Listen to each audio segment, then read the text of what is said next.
O rei Acasias cai da sacada do seu palácio em Samaria, ferido, debilitado, à beira da morte. Mas em vez de clamar ao Senhor, ele envia mensageiro para consultar Baal-zebub, deus de Ecrom. Então Deus interrompe o caminho. Elias aparece. E a pergunta ecoa: porventura não há Deus em Israel?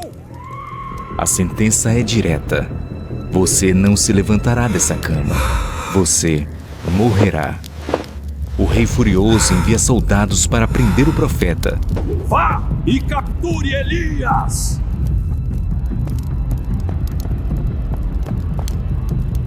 Um capitão com 50 homens sobe até Elias. Homem de Deus, desce! Elias responde: Se eu sou homem de Deus, desça fogo do céu! E o fogo desce, consome o capitão e os 50. O rei envia outro grupo. A mesma arrogância, o mesmo fogo. O terceiro capitão vem diferente. Ele se ajoelha, ele suplica. Ele reconhece a autoridade. E dessa vez, não há fogo, porque humildade abre portas que a arrogância fecha. Elias desce, entra diante do rei, repete a sentença. E como Deus falou, aconteceu. Acasias morre.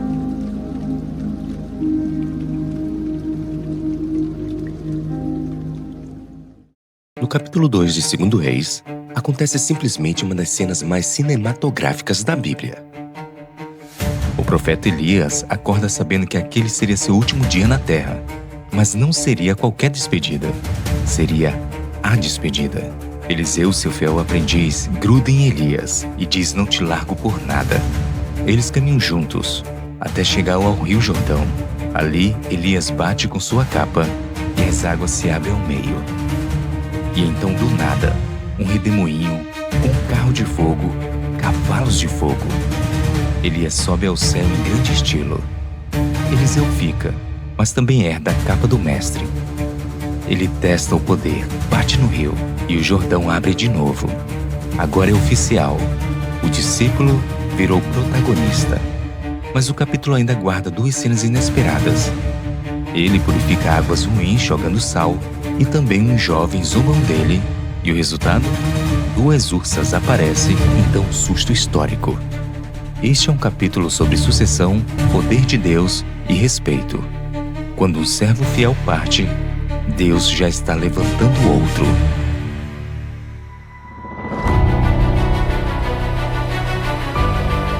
Em 2 Reis, capítulo 3, o rei Jorão, filho de Acabe, governa Israel e enfrenta uma rebelião. O rei de Moabe se recusa a continuar pagando tributo.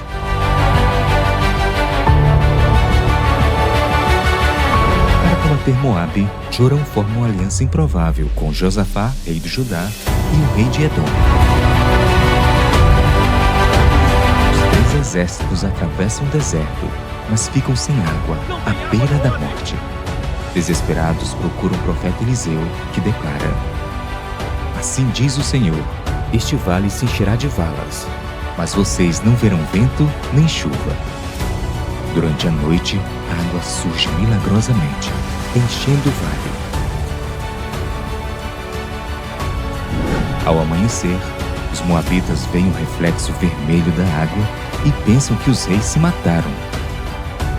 Avançam confiantes e são derrotados. Você já imaginou um capítulo inteiro só de milagres? Em 2 Reis, capítulo 4, parece que o céu decide agir sem economia. Tudo começa com uma viúva desesperada. As dívidas batem à porta e seus filhos estavam prestes a virar escravos.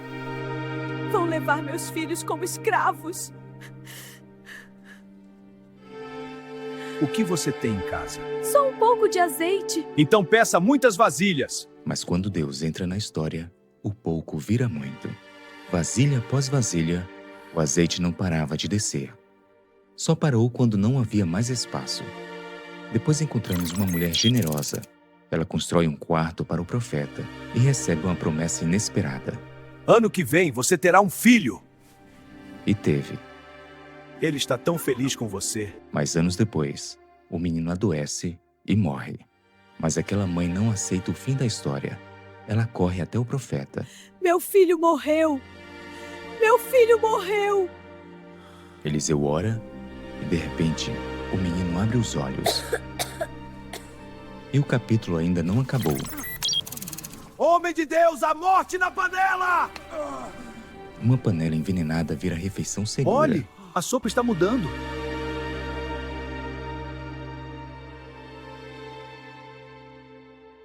"20 pães alimentam 100 homens e ainda sobra." Sirva a todos! Mas Eliseu, como pode ser suficiente para 100 homens? Sirva a todos, pois assim diz o Senhor, eles comerão e ainda sobrará. Veja, Eliseu, quanto sobrou!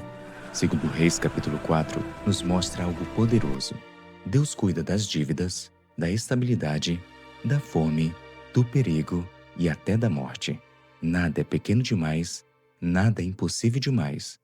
Quando parece que acabou, pode ser só o começo do milagre. Naamã era um grande general, forte, respeitado, vencedor. Mas ele tinha lepra. Nenhuma batalha podia curar aquela ferida. E é aqui que entra a personagem mais improvável da história. Em Israel há um profeta que pode curá-lo. Uma pequena serva israelita. Naamã viaja com cavalos, cartas do rei e presentes valiosos. Ele esperava algo grandioso. Mas Eliseu nem saiu para recebê-lo. Mergulhe 7 vezes no Rio Jordão. O que? Isso é um insulto! Eu não vou fazer isso! Além do mais, o profeta nem saiu para me ver. Mas seu servo disse: Se fosse algo difícil, o senhor não faria?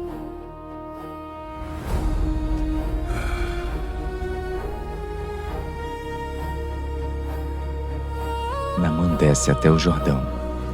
Primeiro mergulho, nada. Segundo mergulho, nada. Terceiro, quarto, quinto, sexto mergulho. E nada. Mas no 7º mergulho, sua pele ficou limpa como a de uma criança. O milagre não estava na água, estava na obediência. Mas a história não termina aí. Naamã tentou oferecer uma recompensa a Eliseu, mas ele não quis. Porém, Geazi pensou diferente. Geazi, servo de Eliseu, corre atrás de Naamã escondido. Mente, pede presentes. O que você fez, Geazi? E acaba recebendo a lepra que era de Naamã. O que está acontecendo comigo? Lepra! Estou amaldiçoado! Socorro! Preciso sair! Às vezes, o que cura não é o grandioso, é o mergulho humilde. Tudo começa com algo simples. Um discípulo estava cortando madeira e o machado caiu no rio. Ele gritou: Ah, meu senhor, era emprestado. Parecia pequeno demais para milagre. Mas Eliseu pegou um pedaço de madeira e jogou na água. E o ferro flutuou. Sim, ferro flutuando. Porque para Deus, nada é pesado demais. Mas o capítulo não acaba aí. Descubra onde Eliseu está e capture-o! O rei da Síria queria capturar Eliseu. Enviou cavalos, carros, um exército inteiro. De madrugada, o servo do profeta acorda e vê a cidade cercada. Acorda, Senhor! Estamos perdidos! Calma, meu jovem. O que vamos fazer?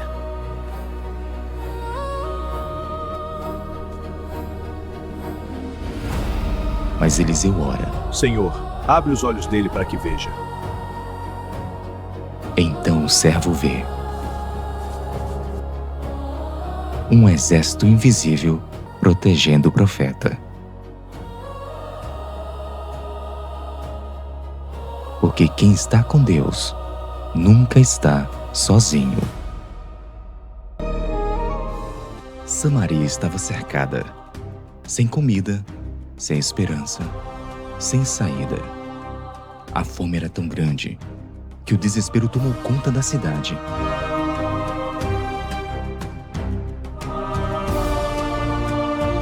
O rei, furioso com a situação, foi ao encontro de Eliseu. Foi o Senhor Deus quem fez cair este mal sobre nós! Por que esperaria mais tempo que ele fizesse alguma coisa? Então o profeta Eliseu declarou: O que dizes tu, profeta? Escute o que o senhor diz, amanhã a essa hora haverá fartura. Um oficial do rei zombou. Mesmo que Deus abrisse janelas no céu, isso nunca aconteceria! Você vai ver isso acontecer, mas não vai comer. Mas naquela mesma noite, 4 leprosos do lado de fora da cidade tomaram uma decisão. Se ficarmos aqui, morreremos. Se formos até o acampamento inimigo, talvez vivamos. Enquanto isso, no acampamento sírio, Estamos sendo atacados! Rápido, para fora! Deus fez com que os sírios ouvissem um barulho como se fosse um grande exército. E o exército fugiu, abandonando as tendas cheias de comida, ouro e prata. Os leprosos, quando chegaram, encontraram o acampamento vazio. Olhem este ouro e prata, uma fortuna! É incrível, nem nos meus sonhos. Comida e tesouro, somos ricos.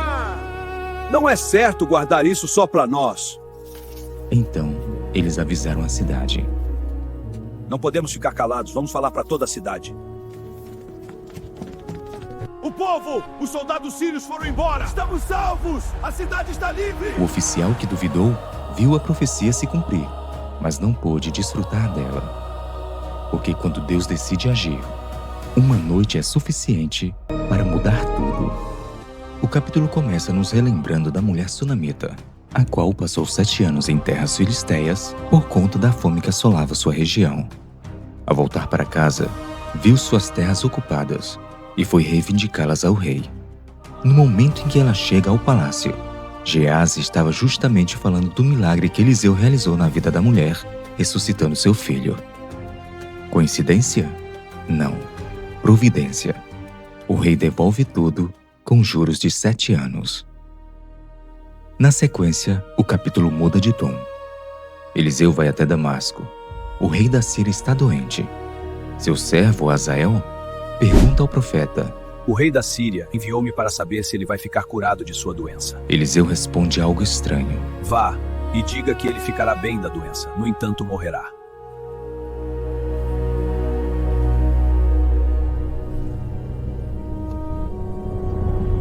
E então Eliseu começa a chorar, porque vê o futuro.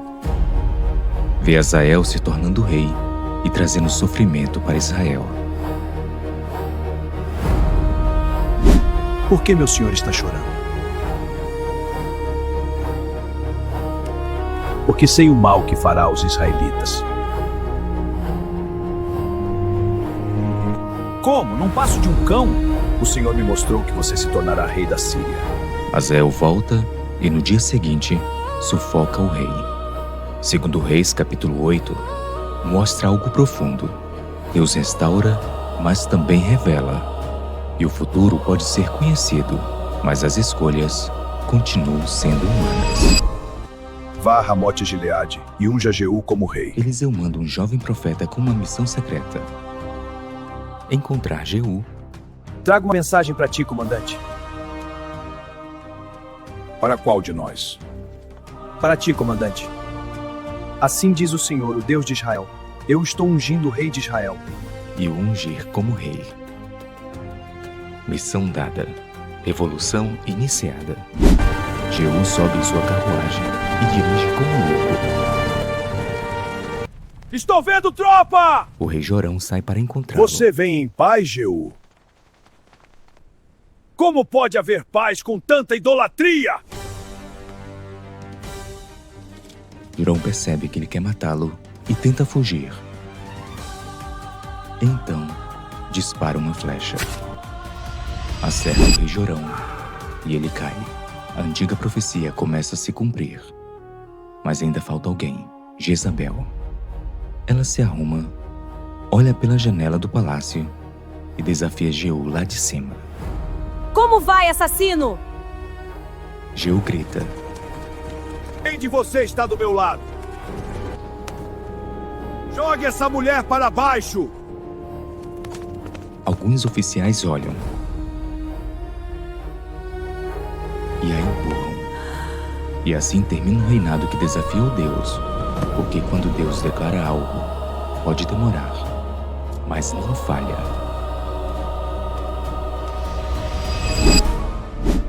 Depois da queda de Jezabel, a história ainda não terminou. Um novo rei se levanta. Jeú, um homem escolhido para cumprir uma profecia antiga, mas o trono de Israel ainda está cercado pelos descendentes de Acabe. A mensagem do rei para os líderes de Samaria. Recebemos a carta. Agradecemos ao mensageiro. Então Jeú envia uma mensagem: escolham um herdeiro e lutem. Mas ninguém ousa enfrentá-lo. O medo toma conta de Samaria. Preparem-se para o pior. 70 príncipes, a última geração da casa de Acabe. Em uma única ordem, o destino da dinastia é selado. Mas Jeú ainda não terminou. Os adoradores de Baal ainda dominam o coração do povo.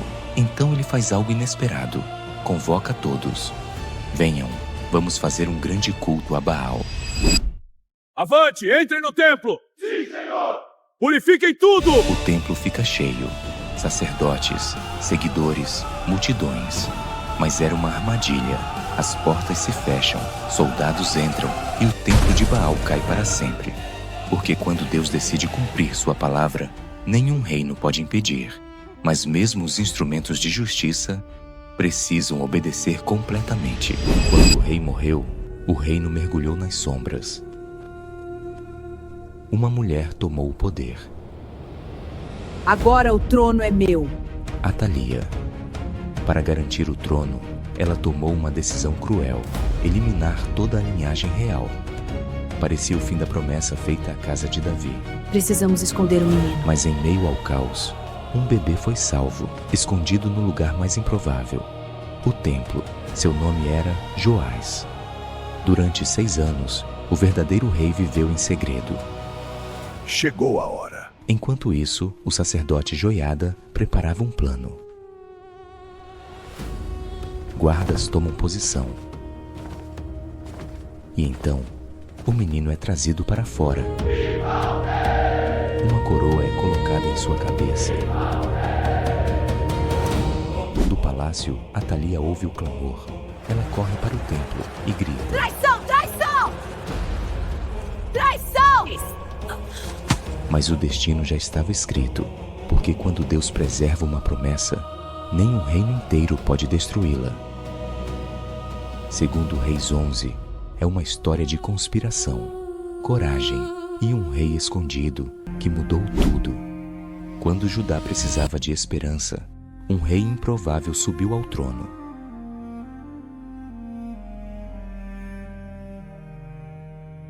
Apenas 7 anos de idade, mas sob a orientação do sacerdote Joiada. O jovem rei decidiu restaurar aquilo que havia sido abandonado. O templo do Senhor estava em ruínas, pedras quebradas, portas destruídas. Então Joás deu uma ordem: Tragam as ofertas do povo para restaurar o templo.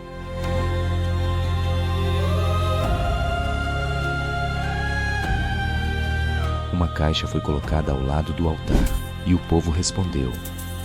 Moedas começaram a cair. Martelos começaram a bater. O templo começou a renascer. Pedreiros reconstruíram. Carpinteiros restauraram. A casa de Deus voltou a brilhar. Mas nem toda a história termina em glória, porque governar é difícil e permanecer fiel é o verdadeiro desafio. Segundo Reis, capítulo 12, conta uma história de reconstrução, decisões e legado. Israel estava em crise. Seus inimigos avançavam. Seu exército diminuía e o povo sofria sob opressão. Senhor, salva o teu povo. Então o rei Joacás fez algo que há muito tempo Israel havia esquecido. Ele clamou a Deus e Deus ouviu. Mas os anos passaram e uma nova geração chegou ao trono. Meu pai, o Senhor foi como um exército para defender Israel. O rei Jeoás foi visitar o profeta que havia guiado Israel por tanto tempo. O velho profeta Eliseu estava prestes a partir, mas antes de morrer, ele entregou uma última profecia. Atire a flecha. Era o sinal da vitória que Deus daria a Israel. A flecha voou, Você deveria ter golpeado 5 ou 6 vezes. 3 golpes, quando poderiam ser 6, e a vitória seria apenas parcial. Pouco tempo depois, Eliseu morreu, mas a história não terminou ali, porque quando um homem morto tocou os ossos do profeta, ele voltou à vida, porque o poder de Deus não termina, nem mesmo após a morte de seus servos. Depois da morte de seu rei, um novo rei subiu ao trono de Judá. Seu nome era Amazias. No início, ele fez o que era correto diante de Deus. Ele trouxe justiça ao reino e venceu uma grande batalha contra Edom. A vitória ecoou pelos vales, mas às vezes, a vitória pode plantar algo perigoso: orgulho. Confiando em sua força, Amazias enviou um desafio ao rei de Israel. A resposta veio em forma de advertência, uma parábola simples, um espinho desafiando um cedro. Era um aviso para parar, mas Amazias não ouviu. Os 2 reinos se enfrentaram e a batalha foi devastadora. Judá foi derrotado. Os muros de Jerusalém foram quebrados. E os tesouros do templo foram levados. O rei que começou com justiça terminou cercado por conspirações. Porque na história dos reis, vitórias podem levantar um homem, mas o orgulho pode derrubá-lo. Em Judá, um rei governava por muitos anos. Seu nome era Uzias. Ele fez o que era correto diante de Deus, mas o reino ainda carregava antigas falhas. Então algo inesperado aconteceu. O rei foi atingido por lepra e passou a viver isolado. Enquanto isso, no reino de Israel, o poder mudava de mãos rapidamente.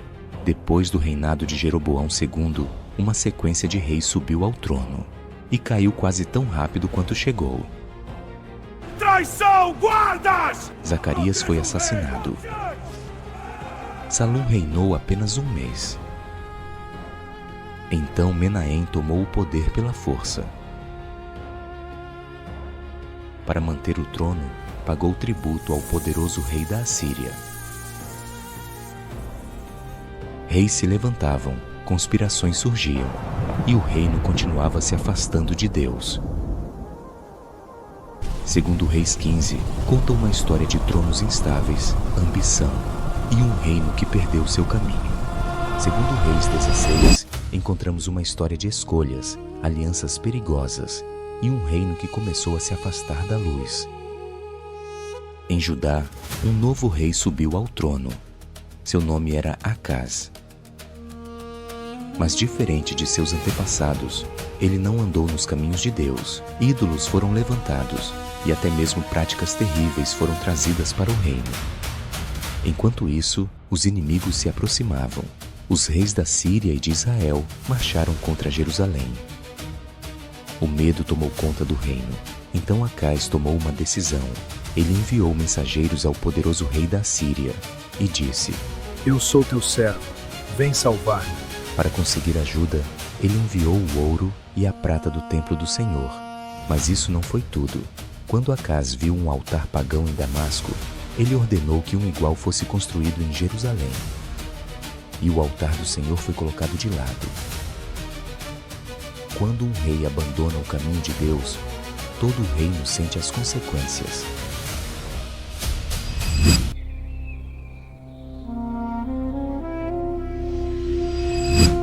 Por gerações, Israel se afastou de Deus.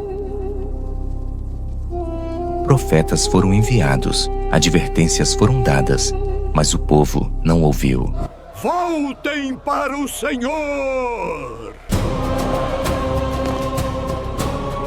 Então veio o tempo do rei Oséias, mas o destino do reino já estava escrito. No horizonte, um império se aproximava. Cidades foram cercadas, estradas ficaram silenciosas e Samaria ficou isolada. Ano após ano, o cerco apertava, até que finalmente os muros caíram. O povo foi levado para longe de sua terra, exilado, porque abandonaram o Senhor, seguiram ídolos e esqueceram a aliança. Assim terminou o reino do norte.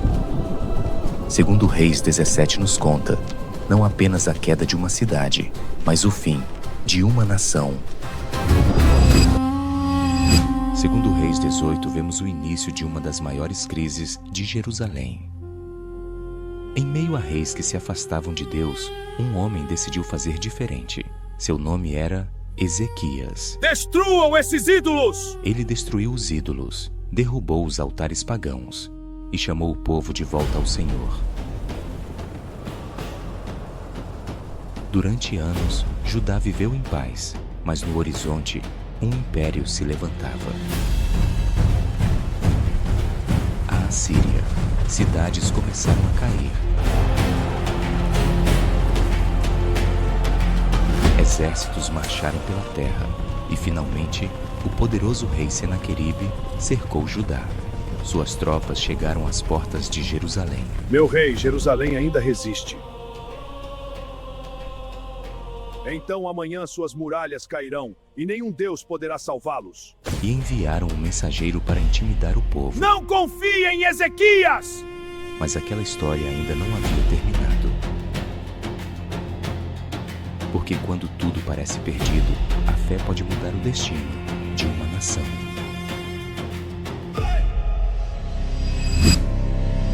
Segundo Reis 19. Jerusalém estava cercada. O poderoso exército da Assíria estava diante de suas muralhas. Leve essa mensagem ao rei Ezequias. Quero ver que Deus será capaz de nos deter. Seu rei Senaqueribe desafiava não apenas Judá, mas o próprio Deus. Dentro da cidade, o rei Ezequias rasgou suas vestes, entrou no templo e orou. Salva-nos. Então o profeta Isaías trouxe uma mensagem. Assim diz o Senhor, não tenha medo. Este exército não entrará na cidade. Naquela noite, algo aconteceu no acampamento assírio.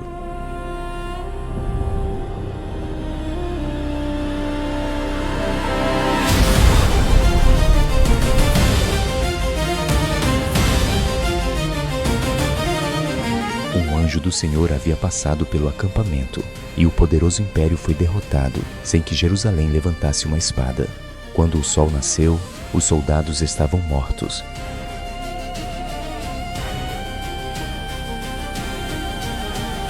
Assim terminou o cerco, porque quando Deus luta por seu povo, nenhum exército é grande o suficiente. Naqueles dias, o rei Ezequias ficou gravemente doente. O profeta Isaías trouxe uma mensagem dura. Prepare sua casa, porque você morrerá.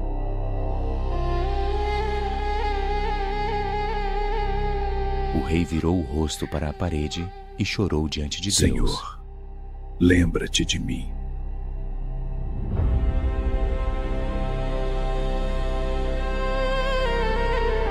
Antes que Isaías deixasse o palácio, Deus respondeu.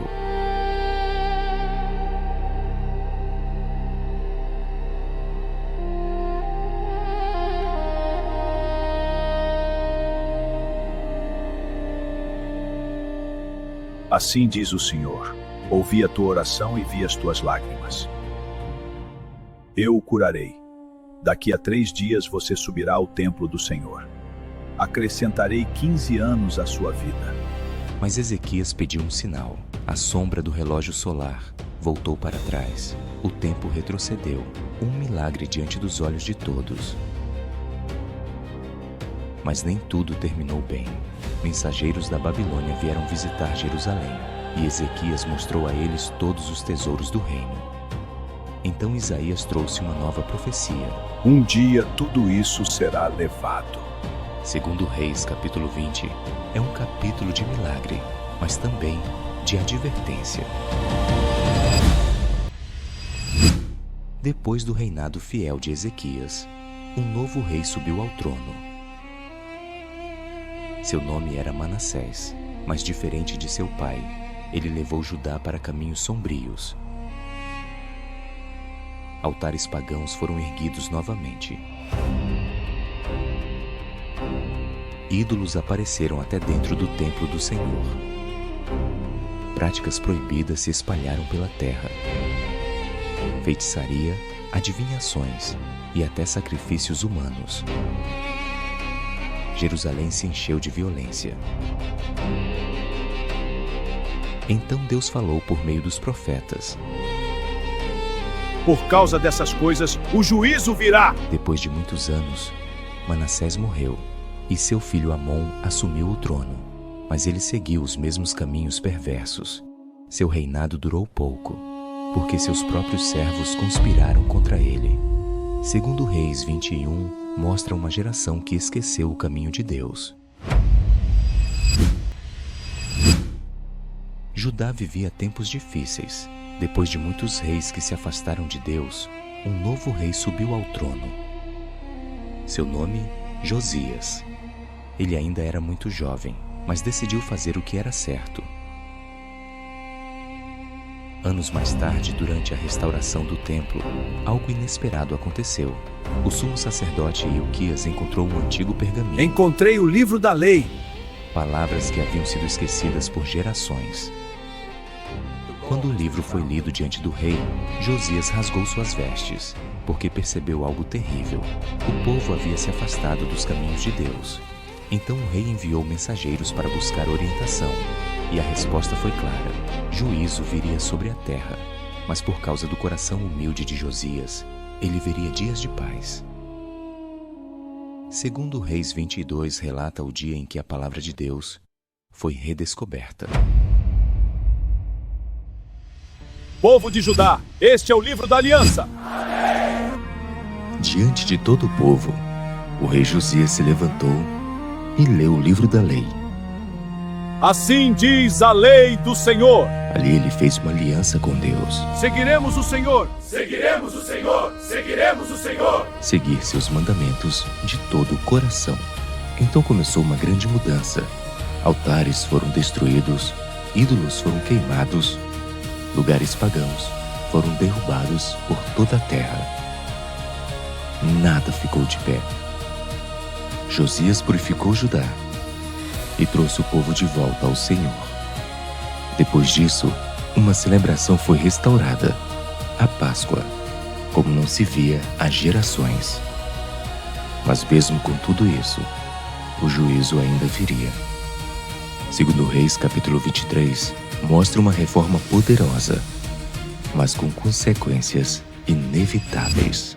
Um novo império se levanta. A Babilônia. O rei Nabucodonosor avança sobre as nações.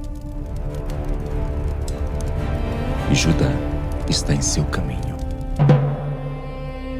O rei Jeoaquim se tornou servo da Babilônia, mas se rebelou. Não serviremos mais! E isso trouxe destruição. Exércitos vieram de todos os lados. A terra foi invadida. Depois dele, Joaquim reinou por pouco tempo. E então, Jerusalém foi cercada. O rei se rendeu. Os tesouros do templo foram levados.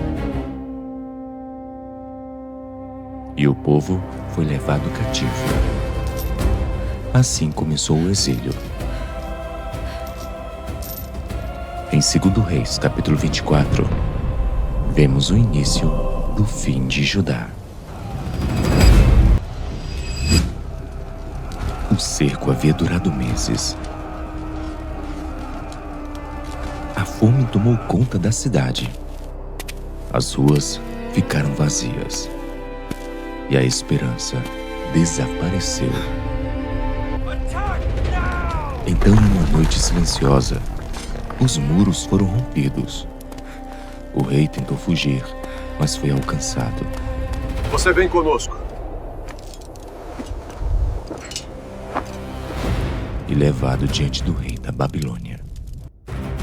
Jerusalém caiu. O templo foi destruído. O fogo consumiu a cidade. e o povo foi levado para longe. Assim terminou o reinado de Judá. Mas a história ainda não havia acabado. Segundo Reis 25, nos mostra o fim de um reino, mas não o fim do plano de Deus.